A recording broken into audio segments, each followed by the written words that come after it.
नमस्कार दोस्तों, स्वागत है आपका रिंकेश परान चैनल में। दोस्तों, आज का जो टॉपिक है वो है यॉनिंग, यानी कि जो उबासी या फिर जो जमाई हम लोग लेते हैं उसके बारे में हम लोग आज समझने वाले हैं कि ये ऐसा क्यों होता है।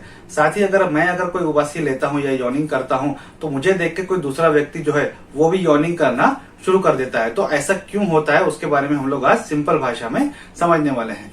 तो पहले तो हम लोग ये देख लेते हैं कि जो यॉनिंग है उसका जो दिखाने का तरीका रहता है, ये यॉनिंग जो होती है इसके अलग अलग रूप रहते हैं दर्शाने के लिए। जैसे कि जितने भी वर्टेब्रल कॉलम वाले जितने भी जानवर हैं या जीव हैं इस दुनिया में, इंक्लूडिंग ह्यूमन बींग्स, सभी लोग जो है वो यॉनिंग करते हैं जिनकी रीढ़ की हड्डी है।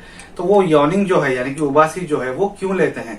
कई जानवर हैं जो फिर डराने के लिए लेते हैं, कई जानवर जो है वो मसल एक्सरसाइज करने के लिए लेते हैं, कई जानवर जो है वो अपने पार्टनर्स को जो है वो इम्प्रेस करने के लिए यॉनिंग जो है वो करते हैं। अब ह्यूमन बींग जो है वो यॉनिंग जो है वो क्यों करते हैं? एक तो जब उन्हें बोरिंग महसूस होता है, दूसरा जब उनके थकान महसूस होती है तब जो है उन्हें यॉनिंग जो है वो ज्यादातर होती है। उबासी जो रहती है वो एक मनुष्य जो है वो लेता है। अब ये देखा गया है कि पहले के जो रिसर्चर्स हैं उनके स्टडी के हिसाब से अगर देखा जाए तो उनका ये मानना था कि हमारे शरीर में जब ऑक्सीजन की मात्रा कम हो जाती है और कार्बन डाइऑक्साइड की मात्रा ज्यादा हो जाती है तो इसे एक लेवल करने के लिए एक व्यक्ति जो है वो यॉनिंग करता है ताकि ज्यादा से ज्यादा ऑक्सीजन हमारे शरीर में जाए और कार्बन डाइऑक्साइड जो है वो शरीर के बाहर जाए। लेकिन कुछ समय के बाद जो लेटेस्ट स्टडी आई उसमें ये माना गया कि ऐसा बिल्कुल नहीं है। इस तरीके की स्टडीज जो है उसे गलत माना गया और एक एडवांस स्टडीज जो की गई है जिसपे काफी जो बेसिस है, जिसपे काफी जो कई लोगों को इन्वॉल्व करके उनके साथ स्टडी किया गया कि असल में ऐसा क्यों होता है। तब पता चला कि ये जो स्टडी है वो स्टडी इसलिए, ये जो यॉनिंग है वो इसलिए की जाती है कि किसी इंसान में जब जो ब्रेन का टेम्परेचर है वो बढ़ जाता है तो उसे शांत करने, उसे ठंडा करने के लिए, उस टेम्परेचर को नॉर्मलाइज करने के लिए यॉनिंग जो है वो एक व्यक्ति करता है। अब ये ऐसा कैसे होता है? जब हमारे जो शरीर में जो ब्रेन में जो मोटार नर्व रहते हैं तो जब वो ज्यादा एक्टिव हो जाते हैं, ज्यादा काम करते हैं तो ब्रेन में जो है वो टेम्परेचर बढ़ना शुरू हो जाता है और उसे नॉर्मलाइज करना जरूरी रहता है। तो यॉनिंग जो है वो दो तरीके से की जाती है, वो भी उसके पीछे काफी पर्पस रहता है। तो थैलेमस जो रहता है, हाइपोथैलेमस, जो कि जिसे हम लोग कहते हैं कि जो थर्मोस्टेट है, जो कि टेम्परेचर रेगुलेशन का जो काम करता है, इसका काफी इसमें रोल रहता है। अब यॉनिंग जो दो तरीके से रहती है, एक जिसमें काफी ज्यादा जो है मुंह को ओपन किया जाता है जिससे मसल्स जो हैं वो उसे एक एक्सरसाइज मिले और वहां पे ब्लड सर्कुलेशन बढ़ जाए, जैसे कि इस तरीके से। दूसरा एक रहता है कि जहां से नाक और मुंह में काफी ज्यादा ऑक्सीजन लेके जो लंग्स को फैला के उससे ब्लड सर्कुलेशन वहां पे बढ़ाने की कोशिश की जाती है और फ्रेश एयर वहां पे पहुंचाने की कोशिश की जाती है,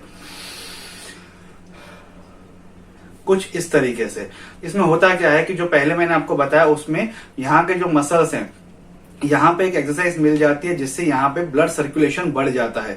साथ ही जो दूसरी मैंने आपको यॉनिंग बताई उसमें जो नेजल कैविटी और ओरल कैविटी के ऊपर के जो पोर्शन रहता है वहां पे ब्रेन के जो ब्लड सर्कुलेशन वहां से कनेक्टेड रहते हैं, जिसकी वजह से ज्यादा फ्रेश एयर जो है वो ब्रेन को सप्लाई होती है, जिसकी वजह से ब्रेन का टेम्परेचर जो है वो कूल डाउन होता है। एक रिसर्च में ये भी पाया गया कि काफी जो पेशेंट जिनका ब्रेन टेम्परेचर काफी बढ़ गया था उनमें यॉनिंग ज्यादा हो रही थी तो उन्होंने उनके सर पे जो है वो आइस पैक्स जो है वो रख के देखा कि इससे कुछ फर्क होता है क्या। जैसे उन्होंने आइस पैक रखना शुरू किया, उस पर रिसर्च करना शुरू किया तो उन पेशेंट्स का जो ब्रेन टेम्परेचर है वो थोड़ा सा नॉर्मलाइज हुआ, कम हुआ और वैसे ही उनकी यॉनिंग जो है वो कम हो गई या फिर बंद हो गई।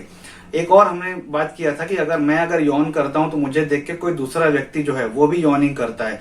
तो इसे अभी तक जो है एक रिसर्च के द्वारा जो प्रूव नहीं कर पाया गया है कि ये ऐसा क्यों होता है। इस पे अभी भी जो है रिसर्च चल रही है, लेकिन ऐसा माना गया है कि जो मिरर न्यूरॉन्स रहते हैं हमारे बॉडी में, हमारे जो शरीर में, वो एक्टिव रहते हैं। इस प्रक्रिया को देख के कभी एक्टिव हो जाते हैं, जो कि दूसरों को देख के कुछ एक्टिविटीज जो हम लोग करते हैं, जो मिरर न्यूरॉन्स की वजह से हम लोग ये करते हैं। तो इस यॉनिंग जो होती है जो दूसरे को देख के हम लोग करते हैं तो ये मिरर न्यूरॉन की वजह से होती है। इस पे जो है वो रिसर्च अभी भी चालू है। आज का टॉपिक यहीं तक था। आई होप आपको आज का वीडियो अच्छा लगा होगा। वीडियो अच्छा लगे तो लाइक और शेयर जरूर कीजिएगा। अगर आपका कोई कमेंट है तो आप कमेंट बॉक्स में कमेंट कर सकते हैं। मुझे और इस चैनल को सपोर्ट करने के लिए प्लीज सब्सक्राइब कीजिए। Thank you.